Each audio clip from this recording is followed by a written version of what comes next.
Pas përfundimit të mandatit 5 vjeçar si presidente e Kosovës, Vjosa Osmani ka nisur një turne nëpër komuna dhe ka folur në 8 tokë në Vancouver, duke lënë të kuptohet se po përgatit një rikthim të fuqishëm në politik. Pyetja që po bëhet tani është në çfarë forme? Gjithje më shumë po forcohen zërat sa ajo mund t'i kthehet lidhjes demokratike të Kosovës, partisë së saj të parë, të cilën e la në vitin 2020 për të formuar Guxon dhe për t'u bashkuar me Albin Kurtin në rrugën drejt presidencës. Tani, pasi u larguar nga LVV-ja, pa marrë mbështetje për një mandat të dytë, LDK-ja po i hap dyert të hapura.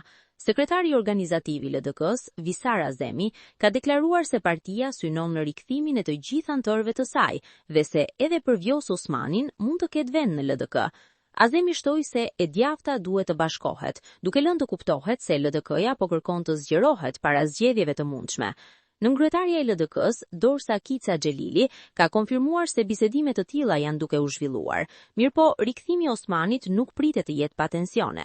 Analisti Vullnet Krashniqi tha për Klan Kosovën se një rikthim i tillë do ta shkund LDK-n dhe besoi se mund të sjellë edhe përçarje brenda saj, sidomos sa i përket votave që mund t'i sjellë Vjosa Osmani.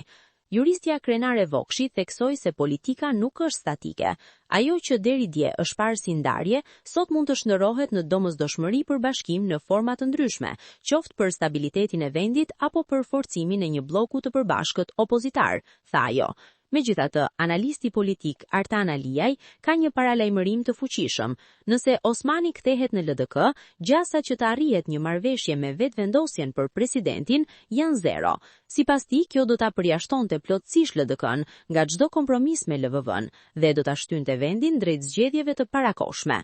Në anën tjetër, një bashkim i tillë i së djaftës mund t'i japë një shtysë të madhe elektorale.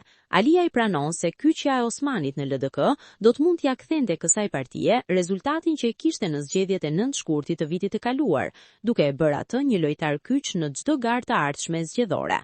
Pavarësisht spekulimeve, Osmani ende nuk ka dhënë një përgjigje definitive, duke thënë se do të vendosë në interes të Kosovës, por me afatin kushtetues të 28 prillit për zgjedhjen e presidentit, që po afron dhe zgjedhjet e parakohshme, në horizont, vendimi i saj pritet të jetë një nga zhvillimet më të rëndësishme politike të vitit.